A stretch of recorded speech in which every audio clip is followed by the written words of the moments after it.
Hey, good morning. Welcome to the 5 a.m. Mester Scrum Show. As I always say, I hope you're doing well today. And it's another smoky day. Schedule's changing, things moving around out of our control. But today I want to talk about retro. What is in your control? What is really out of your control? I was watching a lot of things on Agile, and they were talking about how if you want to be a Scrum Master, it's about the team and helping teams excel and not necessarily what you see. And I wanted to explore a real basic. If you use this basic thought process with the double diamond for your retrospectives, there's lots of variation that you can come away from that using that as your base. So today I'm going to go over to the double diamond. For those who don't know what I'm talking about, I've shared it before. I want to put a little bit on I'm going to show you a little double diamond here on whiteboard. So basically, the double diamond is two diamonds next to each other, and we're going to go through that process. This is the retro and double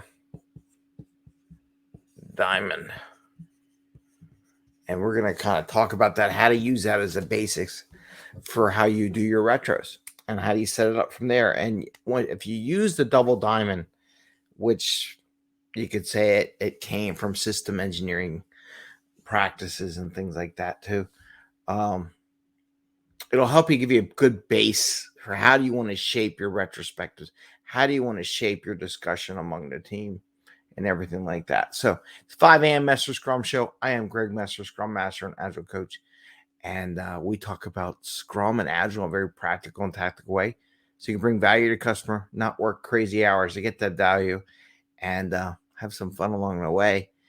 And I think if you set yourself up as you plan for your retrospective with the double diamond in your brain, in your thought process, you don't have to work as hard to establish your retrospective. So this is kind of helping everyone who does retros not to have to work as hard to create the retro environment, but also gives you a good basics that you can use this for the entirety of your career once you use this idea.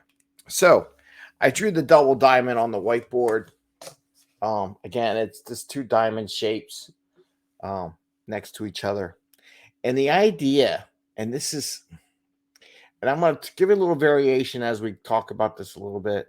Maybe you should move over a little bit. I'll move over a little bit so you get a better view of the whiteboard because I can only write one way. How do you get team involvement, team ownership? They own what they want to do, and there's also little variations. So you have your retro, and you start your retro. This part, this large gap from top to bottom, the top of the diamond to the bottom of the diamond, that's where the team discusses all the things that they can talk about. So there's a group discussion. So group discussion and all the things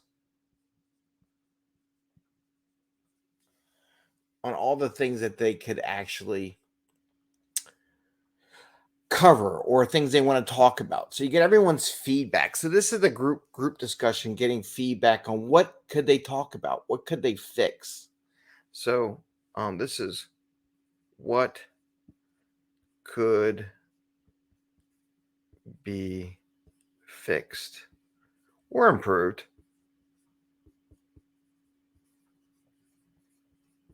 So your first diamond is what could be fixed, what could be improved, and then team, and you shape your retrospective on allowing them to explore all the things that happened during the week, the sprint, what they can talk about. And I'm going to give a couple of sessions on how to explore that and how to do the next phase over the next couple of sessions during our Retro Thursdays. So the first part is exploring all the things that went wrong, and there's ways to do that. Then what you do is you vote, and they call it converge. I'm going to say vote here. And this is a convergence.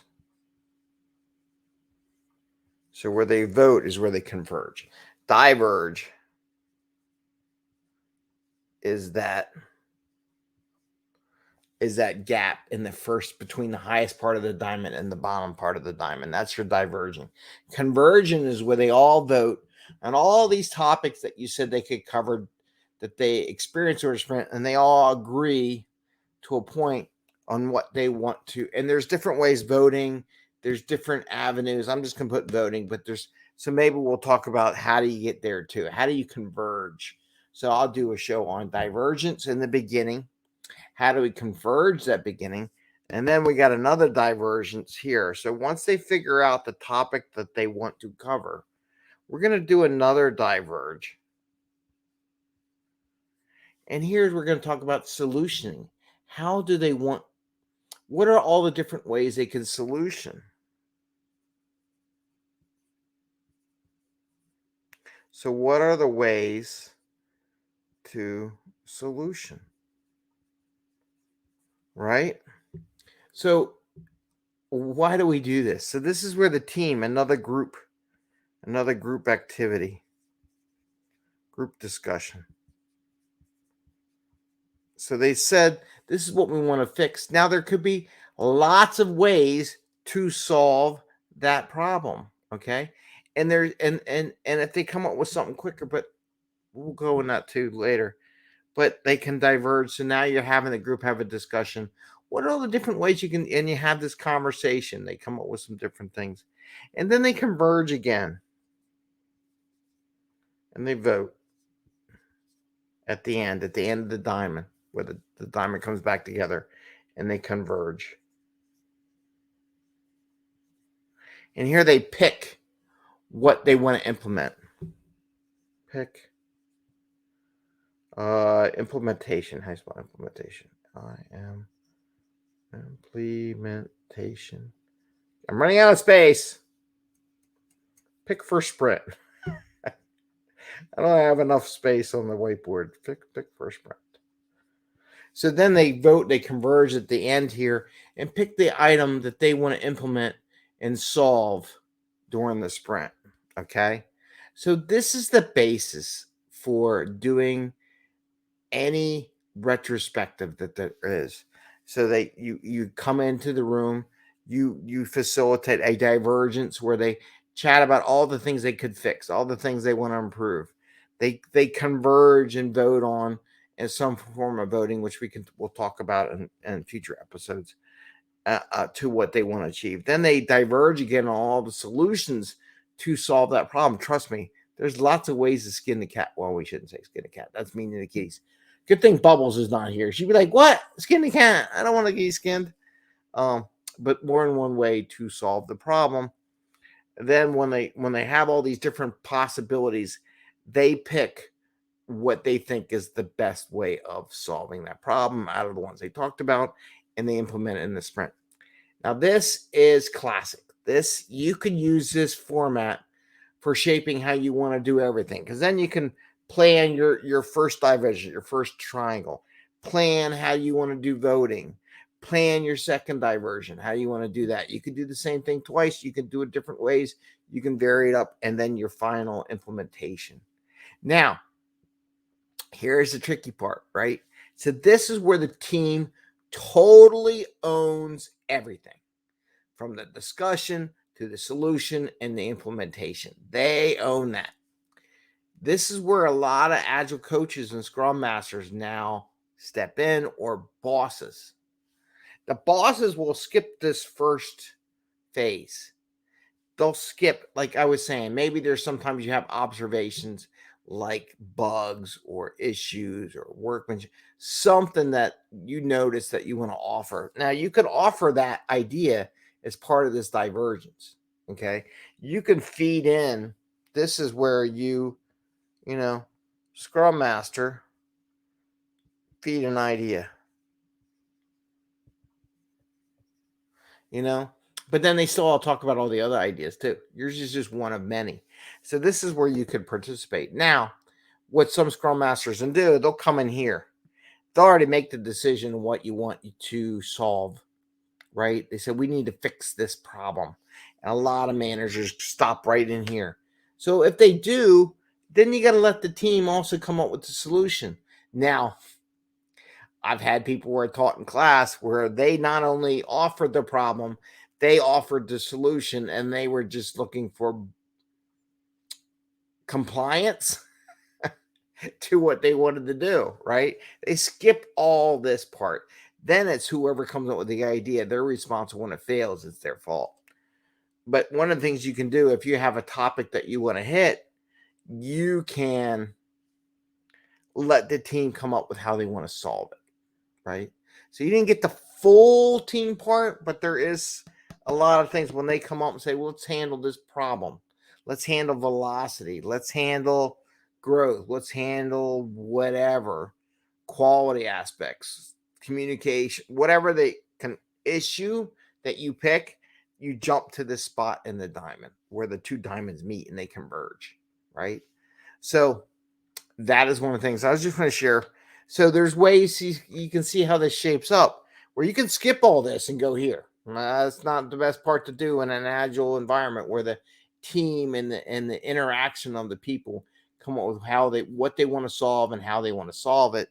You're just facilitating them to get to that point in that time box that is provided to achieve that.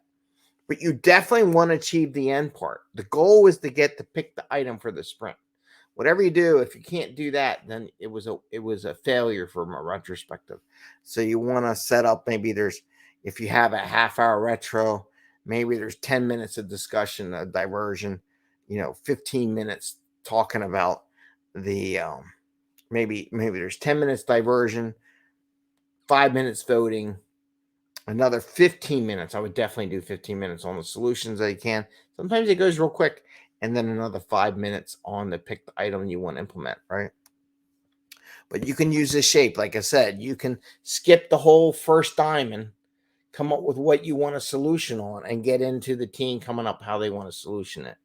Or you can skip it all together and you go right to, here's my thought, here's what I see, and here's what I think you need to do. And that's the typical management way that exists until you really do agile, right? You can have tech leads do this. Scrum masters do it, product managers do it. They all skip this whole part. But this is key for a good, interactive, self-organized team. So think about it. Think about these two diamonds when you implement your retrospective. If you have this thought process in your brain, it'll be so much easier to craft up your retro, because then you can talk, okay, how do I want to get the diversion of all the things? How do I want to vote? How do I want to set up a system for them to come up with different solutions that they could potentially do? How do I want them to pick that final solution? So there's 4 things. 1, 2, 3, 4. So all you need is 4 things. You put your time box around it. How much time do I want to give it based on the time box that's allowed? And there you go. Use that model every time you want to set up a retrospective. Anytime you want to have a group discussion. It works. It works really well, actually. So with that model, the double diamond, makes your job easier as a Scrum Master for building, organizing a retrospective. And also, it's easy to implement. It's so simple. Difficult to do, as they say for Scrum. Anyway, I want to wish you all the best of luck today. I hope you have a good retrospective. I hope you have a great day. And we will see you tomorrow on Fun Friday, where we'll do a fortune cookie. We got to have some fun. I got to work on some ideas. Anybody want to send me some notes on some fun activities they have done recently that I should share on the show? Please do so. Be happy to share it. Give you credit for it too. Oh, and don't forget, again, thanks everyone for the podcast ratings. We got rated number 5 on the feed spot, so that's pretty darn cool. If you can like us, give us a rating or favorable rating, not a bad rating, hopefully a favorable rating in Apple Podcasts or Apple, that would be great, or whatever system that you are listening to. Much appreciated. Any shares, any likes always helps out. And again, have a great day. It's have some fun. Set up some ways that you can see that system. You can just repeat. Anyway, we're out of time. Take care, everyone. Happy scrumming. See you tomorrow. Bye.